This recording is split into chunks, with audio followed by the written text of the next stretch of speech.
Hello again, boys and girls. It's Morales. This is our chapter 33.2 European Imperialism narrated super fantastic PowerPoint coverage. Let's get to objectives. Understand the creation of the British Empire, understand imperialism in Central Asia and Southeast Asia, scramble for Africa, that's a big one. Make sure you get scramble for Africa and its ramifications, and then imperialism in the Pacific. Sometimes seeing that one as a comparison, like compare how it took place there. Alright, so focus is British Empire because they're like the guinea pigs, the first group to go and the ones that get the most advantage. Okay, and then moving into Central Asia and Southeast Asia, we'll talk about those. Okay, so everything starts for the British Empire with this place called India. Called their crown jewel because it brings in so much wealth. It starts by the British East India Company, who you heard a long time ago.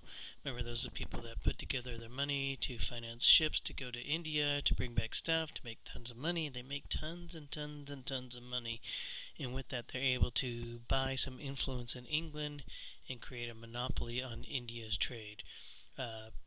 They're early on competing with the Portuguese and the French and even the Dutch in India, but pretty soon they're able to dominate and control or either kick out or undersell or outcompete the European rivals in India. And it all started with a little bit of permission from the Mughal emperors to build a port. The Mughal emperors are, sure, no problem, we bring in trade. The more trade, the more wealth we have, so it's cool. But pretty soon it gets to the point where the Mughals are going to be operating or subordinate to the British East India Company. Now here's the kicker. This is not the British government. This is the British East India Company. It's a privately held company, although a large portion of the members of Parliament own shares of stock in the company. So when they vote, they have kind of this interest involved. In other words, they're going to vote to make things good for their company. So special rules like a monopoly, special permission like they can have their own army and do whatever they need to do to create wealth. Okay, eventually this company is going to control or run the Mughal Empire. Okay, and in particular after the death of Aurangzeb, he's the last of powerful Mughal emperors, and then Mughal Empire itself kind of runs into a series of poor emperors who don't have control and semi-chaos situation in which they're going to have lots of little uprisings and rebellions within the area. This prompts the British East India Company to be more forceful, and they're going to go from ports to possession or control of areas, essentially creating almost kind of like spheres of influence that occurred in China, where they control large chunks of the area. And the British East India Company justifies it because, hey, they need to have a stable environment so they can continue doing what they've been doing, which is to control the trade in the area so they can make money. We've only extended our control because there's chaos going on in India, and we need to do this. Essentially, the East India Company has now claimed large chunks of territory within India, and they're using their British Army that's assigned to them, as well as a group of people called sepoys, which are Indians who work for the British Army or the British East India Company. So this is an example of home of a wealthy family in Calcutta, opulence, wealth. I mean, they got a stinking pool the size of who knows what. Okay, and it just shows that they're living high on the hog. They are very well off. Okay, the British conquest, it's protection of their economic interests. It's our excuse. Okay, so there's chaos going on in this place. We can't handle it, so we need to take control of the situation to ensure that our business interests are safe. Well, that leads to everything else. The British and Indian troops, or sepoys, okay, control or maintain the environment, maintain the peace, maintain the stability to allow the British to continue to basically take possession of the area. Okay, I don't know why this is here. Here's a British colonial soldier. So on the right is your sepoy, and on the left is a sepoy as well. Just funky uniforms. Okay. There is a situation of what's called the sepoy revolt, and it all leads back to the rifles that they were using had cartridges, kind of like a small magazine of bullets, so a series of bullets and then they would shove that into the rifle butt, or the rifle, and then they'd have, I forget, I don't know if it's 10, 12, 15 rounds, whatever it is. Anyways, these things were covered in wax to protect them from moisture. Well, that wax or fat, okay, came from some sort of animal. Now, Hindus have a problem with this because they thought it was a beef, and most Hindus are vegetarians. It's part of their nature. So that's not good, so they didn't like the fact of they might be touching beef. Okay. I'm sorry, most Hindus have the sacred cow. Okay, so they don't touch that. Remember, cows get to do anything they want in India. So if there was this covered in animal fat from a cow, that would be not be appropriate, and they would have issues. Other people are told that the fat comes from pork. Well, a good chunk of some of the soldiers are Muslim. They don't eat pork, and now they're being forced to taste the pork because they have to essentially rip the packages open with their teeth because they're holding the rifle in one hand, the magazine cartridge in another, and they only have their teeth to pull it apart. Okay, this creates a problem. Okay, this is not the reason they fought. This is just the kind of final straw on the camel that broke the final straw that broke the camel's back. Okay, they were already upset. They were mad about the situation. They weren't getting paid well, and then once you're in. You don't get to leave the sepoys. Okay, they end up capturing a garrison or fort. They kill a whole bunch of soldiers in this place, including civilians. Okay, and then they killed the women and children much later, and after that the British eventually stormed the fort, and then they hanged the rebels and they punished them mercilessly, okay, for this rebellion. They're setting an example. Don't mess with us. We're the British Army and we control you. Essentially, that is the big revolt that takes place. They're going to have smaller ones, but never one that really poses a threat to the British Empire. The British learn from that. They need to be very careful about running this stuff, and in particular with their use of the sepoys, so that they're going to be checked more often, so that to prevent that. From that point on, it shows that the British East India Company cannot maintain control, since the British government had to send in British troops to go put down the uprising, which leads the British government to now essentially steal the company or the control of India from the company. And then they take it back, and now they're going to set up a civil service that's going to run India for England. This includes a viceroy, soldiers, administrators, okay, all to run India, coming from England, all to run India.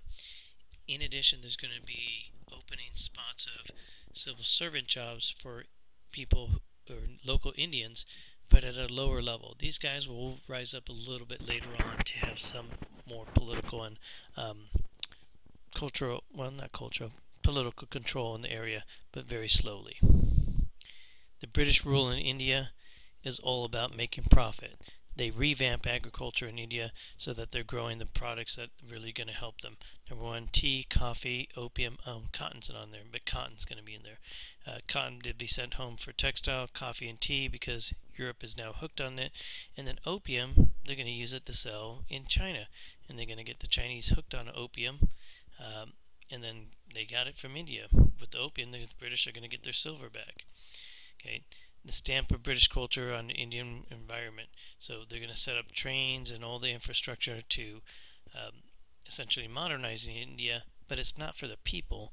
It's all about their businesses. They need trains that are going to get to them stuff quicker, faster, so they can do more trade. Okay, and then the veneer on poor Muslim-Hindu relations. Okay, they're going to make it look like they're trying to do something about it, but in reality they do very little to deal with Muslim and Hindu relations. In other words, calming down the dissatisfaction between the two. And in some cases, some people say that they promoted that to keep the people unhappy, so that Indian rule, British rule would look better, because at least they're not allowing the persecution of the two groups. Okay. The next thing is imperialism in Central Asia. So this is the area above India, and here's where we're going to have an interesting situation. The British, the French, and the Russians are all going to compete for control of this area. And France is a big rival for a while until Napoleon drops out of the picture because of the chaos that goes back in France with the Revolution, and then the Congress of Vienna, restoring the monarchy, and they go into chaos, and basically they're out of the picture for a little while.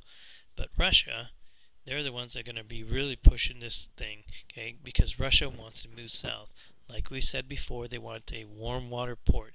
They tried to get one in the from the Black Sea. Remember that led to the Crimean War, where Britain and other Europeans worked together to crush them. So now they're moving to these areas of Central Asia, known also as Afghanistan and northern India, Pakistan. And they want to move in this area.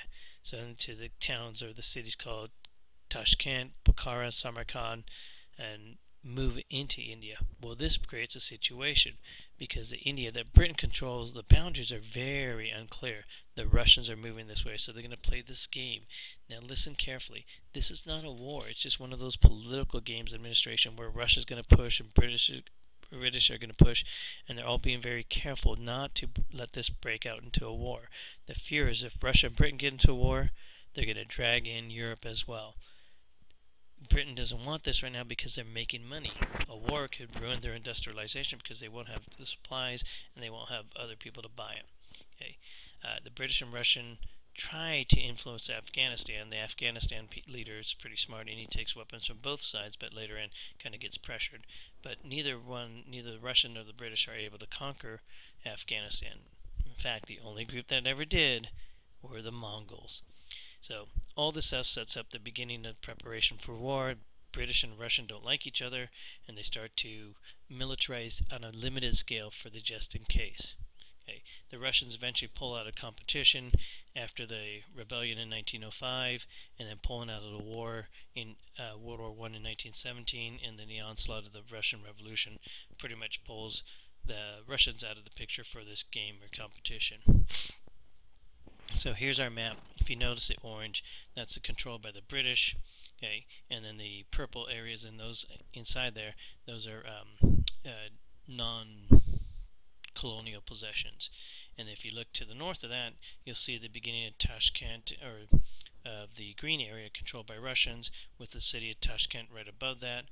And that's where the great game is being played. But you also notice down to the right, French Indochina, that's Vietnam, Laos, Cambodia. You'll notice that the Dutch East Indies on those island chains of Sumatra, Borneo, Seabes, and New Guinea, all those are part of the Dutch territory. And then over to the right, top right, you see Japan.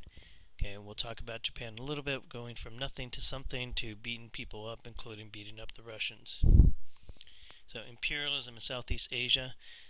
This gets going with the Spanish in the Philippines in the 1500s, named after King Philip II, the Spanish monarch, the Habsburg monarch. Okay, that's the beginning. They don't do too much outside of that. The Dutch are going to control East Indonesia, the area I told you, with a whole bunch of islands, including the Malacca Strait right there, control of that place, and Batavia, the place that they set up. And then we're going to have the British come in, and once the British comes in, it really starts to get going and become more competitive. The British want to dominate. Okay, so they establish their presence in the 1820s and start to get going. They're going to have conflicts with the kings of Burma, also known as Myanmar, in the 1820s, and they're going to establish a colony there in Burma. Okay, and essentially later on, it leads into British control of the area. This guy named Stamford Raffles. He's the guy that sets up Singapore for trade in Malacca. Okay, this place is going to be huge, and Singapore is supposed to be this lovely, clean city that everyone wants to go to. This known as the Strait of Malacca. It's going to control the Strait of Malacca for the British Empire, and essentially it's going to be base for the colonization of Malaysia for the British Empire. The French, on the other hand, get there a little bit late because they had the issues with the revolution and all that stuff. But by 1859, they're going to control this area, French Indochina, also known as Vietnam, Cambodia, and Laos. Okay, and in between is going to be this one place. Let's see if we can see it. The King of Siam, or the Kingdom of Siam. That's going to be the buffer zone between the two. They want to keep it because it keeps the British and the French away from fighting each other. The British and the French, if they fought each other, not only would fight in Asia, they would probably also fight in Europe, slowing down business.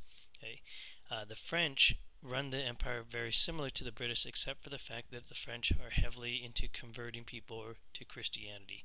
That'll be it for